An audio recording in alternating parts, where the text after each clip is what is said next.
your immediate freedom. Only a few seconds after that announcement, one of the test subjects said out loud, "We no longer want to be freed." Of course, this statement by the test subjects was quite a shock to the researchers. A large debate broke out among the researchers and the military forces that were actually funding the research. During the debate, some of the researchers tried to ask more questions to the test subjects through the intercom. However, they didn't respond back.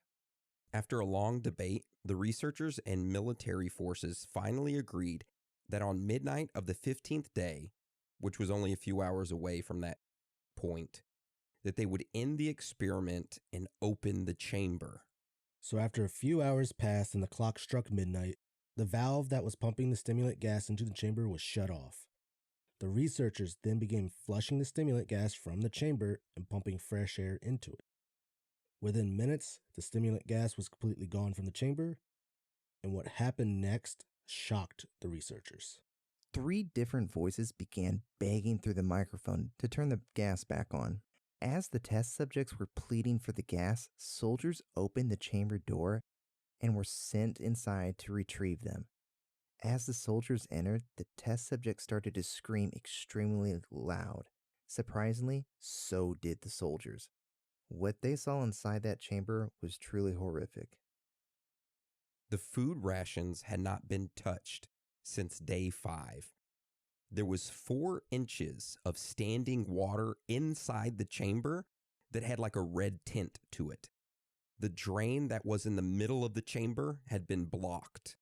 And under further inspection, it was noticed that what was blocking the drain had been chunks of flesh, specifically the thigh and chest of one of the test subjects that got ripped off and been stuffed into the drain. 4 of the 5 test subjects were alive. However, the 4 surviving test subjects had large portions of muscle and skin torn away from their bodies. The destruction of flesh and exposed bone on their fingertips indicated that the wounds were inflicted by hand, not with the teeth. Closer examination of the position and angles of the wounds also indicated that most, if not all of them, were self-inflicted. The abdominal organs below the rib cage of all 4 test subjects had been removed, while the heart, lungs, and diaphragm remained in place. The skin and most of the muscles attached to the ribs had been ripped off, which had exposed the lungs through the rib cage. All the blood vessels and organs remained intact. They had just been taken out and laid on the floor. The digestive tract of all 4 could be seen working, digesting food, but it quickly became apparent that what they were digesting were their own flesh that they had ripped off and ate over the course of the past week or 2. Disgusting. Now, the soldiers that were sent in were Russian special operatives at this facility, and they were used to seeing some crazy shit. However, when they saw this, they said, "Screw that," and they immediately left the chamber. Even though the soldiers had left, the test subjects were still screaming to be left in their chamber and were begging for that gas to be turned back on. Do you think that y'all would stay inside there or you would run out? I'd run out. I'd run out. I would ask them, "Do you mind passing me that skin there?" Oh my God, put it on your face. I'm not an animal. Or would you do me? I'd fuck me. They'd be like, come on in, sniff some of this gas. So what did the researchers say to them or to the soldiers after the soldiers left? Eventually, the researchers spoke with the soldiers and their higher ups, and they were sent back in to remove the test subjects from the chamber. To everyone's surprise, the test subjects actually put up a fierce fight in the process of being removed. One of the soldiers died from having his throat ripped out by one of the test subjects. Another one was gravely injured when one test subject ripped his testicles and bit into his leg, severing an artery. Ripped off his testicles. Didn't just rip them. He ripped them off completely. It's crazy, right? Oh, I can feel that pain so much. I don't like it. Ugh, God. 5 more soldiers committed suicide in the weeks following the incident. Committed suicide? Yeah. So During the removal of the subjects, they decided to try and sedate them one at a time and remove them. However, that didn't work. The first test subject was injected with more than 10 times the human dose of a morphine derivative and still fought like a cornered animal, breaking the ribs and arm of one of the doctors. As he screamed and thrashed around, his spleen ruptured and he started to bleed out almost immediately. Damn. As blood poured out from his body, the researchers watched from a distance.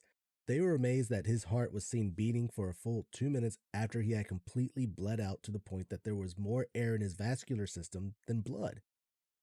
Even after his heart stopped beating, the test subject continued to scream and flail for another 3 minutes, struggling to attack anyone in reach and just repeating the word "more" over and over until he finally fell silent.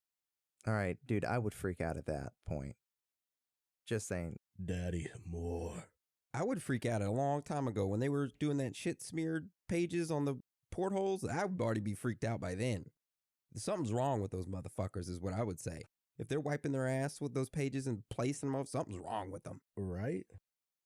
The remaining 3 test subjects were heavily restrained and moved to a medical facility. During this time, the 2 with the intact vocal cords were continuously begging for gas, demanding to be kept awake.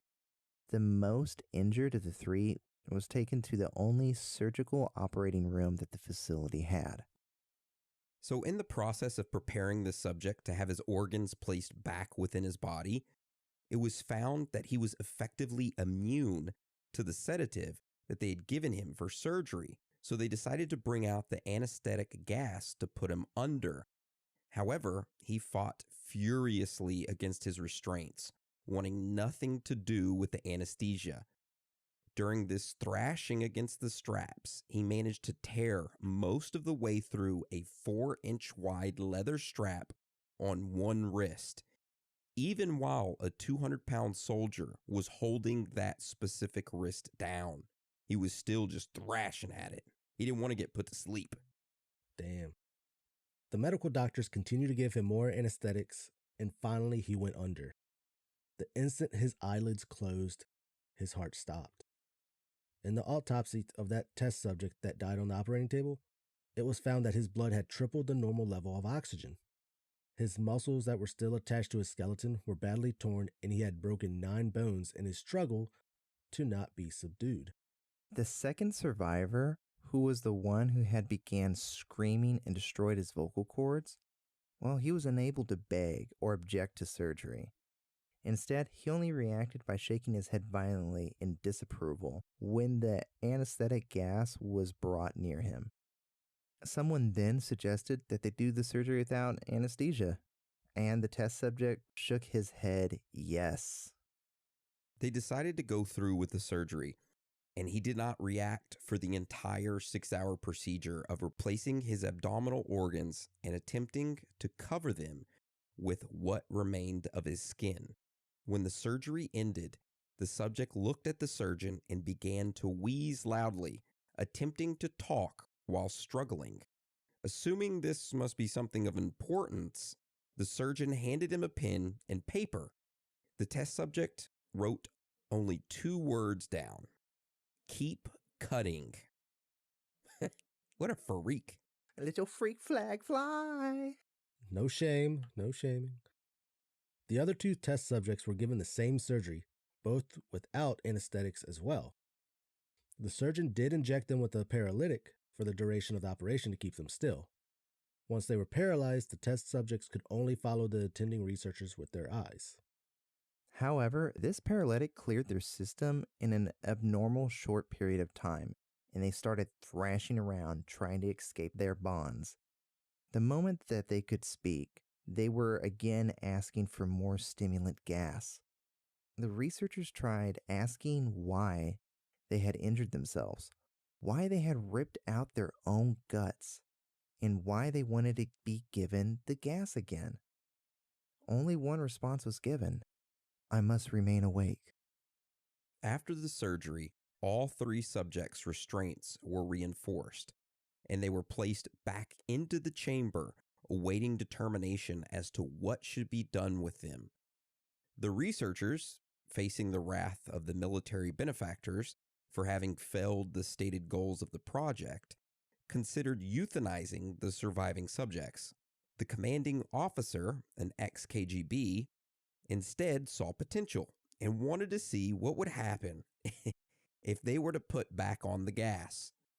The researchers, however, strongly objected, but of course they were overruled. In preparation for being sealed in the chamber again, the subjects were connected to an EEG monitor and had their restraints padded for long-term confinement.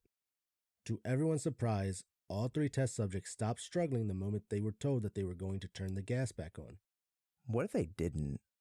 They just fucked with them. We're going to turn it back on. Just look at them struggle. Oh, God. That'd be messed up. I know. I mean, it's already messed up. As they waited in the restraints for the gas to be turned on in the chamber, one of the subjects that could speak was humming loudly and continuously. The mute subject was straining his legs against the leather bonds with all his might. First left, then right, then left again, something to focus on. The remaining subject was holding his head off his pillow and blinking rapidly. The researchers started looking at the EEG, monitoring the brainwaves of the third subject who was blinking rapidly. The brainwaves looked normal most of the time, but out of nowhere, for a few moments, they would flatline and then go back to normal. It looked as if the third test subject was repeatedly suffering brain death before returning to normal. As the researchers focused on the paper scrolling out of the brainwave monitor, one of the nurses saw the third test subject's eye